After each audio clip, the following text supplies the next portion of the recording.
भारत विकास परिषद एवं भारतीय जैन संगठन के संयुक्त तत्वाधान में राष्ट्रीय गीत वंदे मातरम के सामूहिक गायन द्वारा राष्ट्र को समर्पित भावपूर्ण स्वरांजलि कार्यक्रम आयोजित किया गया। इस कार्यक्रम में शहर के विभिन्न विद्यालयों के 1200 से अधिक छात्र छात्राओं ने एक स्वर में राष्ट्रगीत वंदे मातरम गाया। इस दौरान विभिन्न संगठनों के पदाधिकारी, भारत विकास परिषद, भारतीय जैन संगठन के सदस्य भी मौजूद रहे।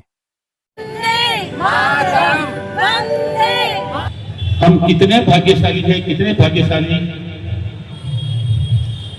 कि हमें ऐसे काल में जीवन जीने का मौका मिल रहा है जैसा काल हमारी 100 पीढ़ियों ने शायद नहीं देखा होगा।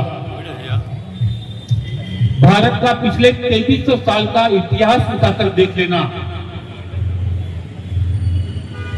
ऐसे गौरवशाली पल जो हमें देखने को मिल रहे हैं ना, हमारी ऊपर वाली 100 पीढ़ियों को ऐसे पल देखने को नहीं मिले। चंद्रगुप्त मौर्य अशोक सम्राट के बाद में जो भारत की दशा रही ना, अगर इतिहास पढ़ेंगे ना तो कई काल तो ऐसे आएंगे कि उसमें जो घटनाक्रम हुआ उसको पढ़कर हमारी आत्मा कांप जाए।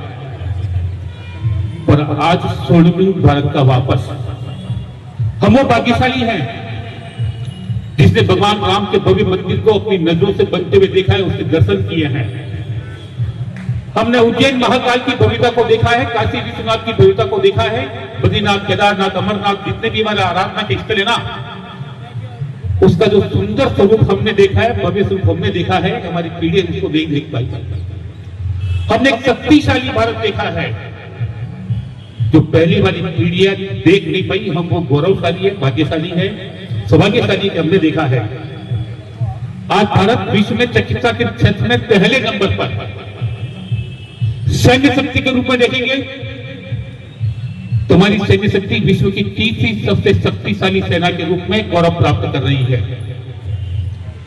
आर्थिक दृष्टि से देखेंगे ना तो हम विश्व की चौथी सबसे बड़ी अर्थव्यवस्था के रूप में गौरव प्राप्त कर रहे हैं।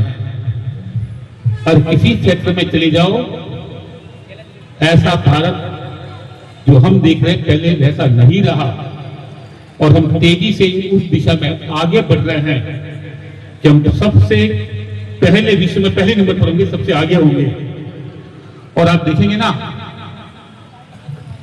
तो विश्व का सबसे बड़ा टावर कहीं है तो हमारे देश भारत में है, सबसे बड़ा स्टेडियम कहीं है तो हमारे देश भारत में है, सबसे बड़ा पुलिया कहीं है तो हमारे देश भारत में है, सबसे लंबी टनल कहीं है तो हमारे देश भारत में है, सबसे बड़ी स्टैच्यू कहीं है तो हमारे देश भारत में है, जितने एयरड्रम हमारे देश भारत में है, किसी देश में इतने एयरड्रम नहीं, जितने रेलवे का और हाईवे का नेटवर्क भारत में है विश्व में कहीं नहीं, और जितनी सुरक्षित भारत की जनता आज है, ऐसी सुरक्षित जनता कभी किसी काल में नहीं रही, और ना विश्व के किसी देश में जो आज हमारे देश में है। हम भाग्यशाली हैं और इस नाते हमारा फर्ज बनता है, हमारा दायित्व बनता है कि हमारे यशस्वी प्रधानमंत्री जी का जो एक संकल्प है कि सन 2047 जो हमारे देश की आजादी का 100वां साल होगा, हमें भारत को विश्व के पहले नंबर का देश बनाना है। इसलिए आप नई पीढ़ी से आग्रह है, ये भारत आपका है, ये भारत आपका है,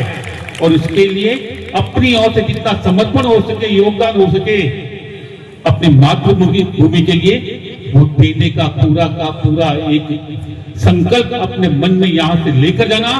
पुनः प्रधानमंत्री जी को बहुत बहुत धन्यवाद दूंगा कि जिन्होंने संविधान में बदलाव करके इस पूरे वंदे मातरम के गान का सौभाग्य हमको दिया है, वरना पहले टुकड़ों में गाया जाता था।